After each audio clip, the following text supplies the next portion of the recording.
Hello guys and welcome back to another of our classes about making data analysis with Excel.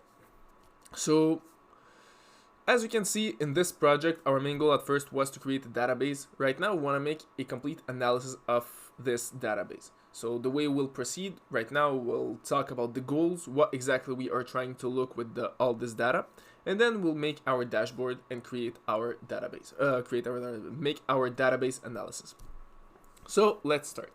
So the first thing I want you guys to do is really to open up a Word document, since in this class, we only want to write down our, what exactly will be our goals for this data analysis. So we'll make two type, for me it's two types. So we'll make a basic data extraction and an advanced data extraction. Both of them are not the same thing. The basic one will just, in most cases, include just one calculation, and the advanced will include a bit more calculations to be able to get the data we need. Alright, so with all this data, the first thing we want to find out is the number of men versus the number of women. So the way we'll write it down, simply write down basic.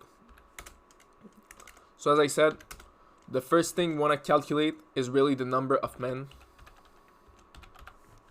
versus the number of women.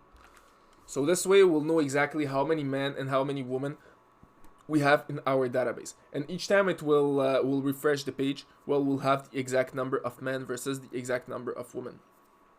Then another interesting thing that we can look at on this database will be the average age. Right now we have our population. We can find out the average age of our population. Once again, you can do hundreds of things with the database, but for the purpose of this course, I'm just gonna use some, simple things that can be, that will be used to make a database analysis, but you can do hundreds of things with a database like this. So like I said, the next thing we are gonna look for is the average age. So once again, it's something that is easy to do. You will see this type of data extraction is very simple. Next thing, the number of each profession or a sector of activity, you name it how you want. So in this case, we have our professions here, for example, teaching, healthcare. So we'll find out the number of, let's say, health workers that we have. So we'll have example, let's say 100 health workers. Well, it's gonna generate each time the right number of health workers. So number, let's call it number of each profession. All right, so that's the third thing we are looking for. Next, we want to find out the number of persons from each area.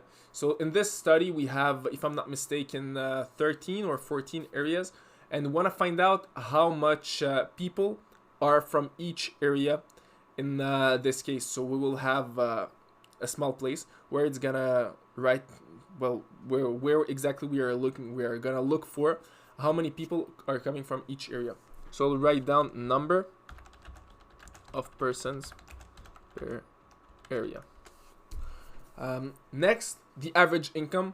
Once again, it's something very simple to do. So we'll calculate it as well for all categories, for all sectors. So just the average income of this population. So this way we'll know in average what is the average income of, let's say, a citizen of Canada. So average income. Once again, all the numbers used are random numbers, so those are not real results, just for you guys to be sure. Next thing, we want to find out the average value of one car. So how much each car in this exercise will be, what's the worth of each car. Once again, it will only be an approximation and just an average. So we'll use we'll use techniques to find out the average value of one car.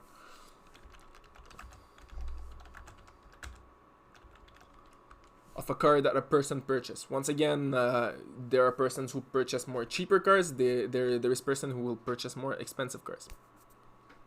All right. Next thing, number of persons. A number of persons with debts higher than a certain number.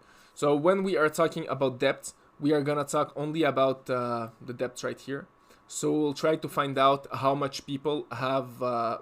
What's the amount of people that have debts higher than, let's say, $100,000, or it could be $50,000.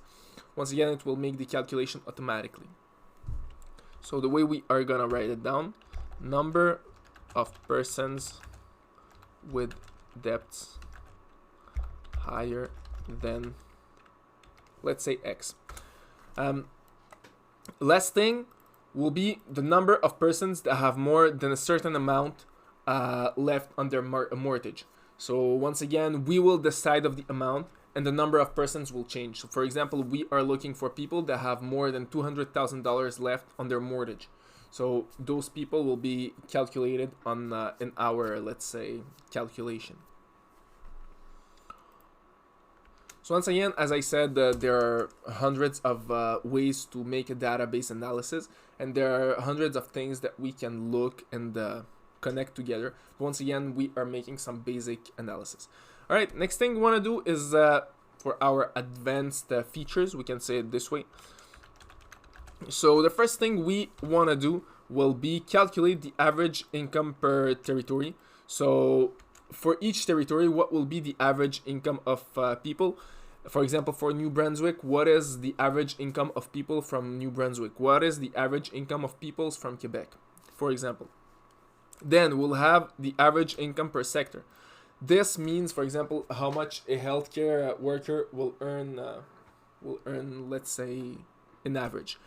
The next thing, the percentage of people that are having a higher total debt that their yearly income. So what does this mean? Let's say, for example, right here, we have a person that has their value of debt is higher than their total income. So once again, we are talking about the whole debt.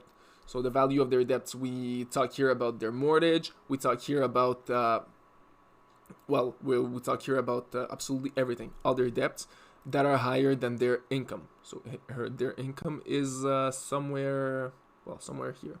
Here we go. So once again, we will have to make a certain calculation to find out. And the last thing that we are looking for is what's the average age of people having more than a certain amount of net worth. So we can, for example, look for people that are...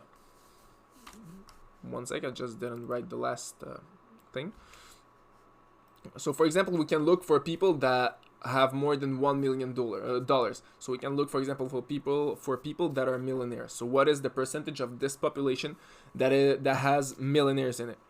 So once again, we'll make the calculations that can be used after that to find out what is the average people that have more than a certain amount of money for their net worth.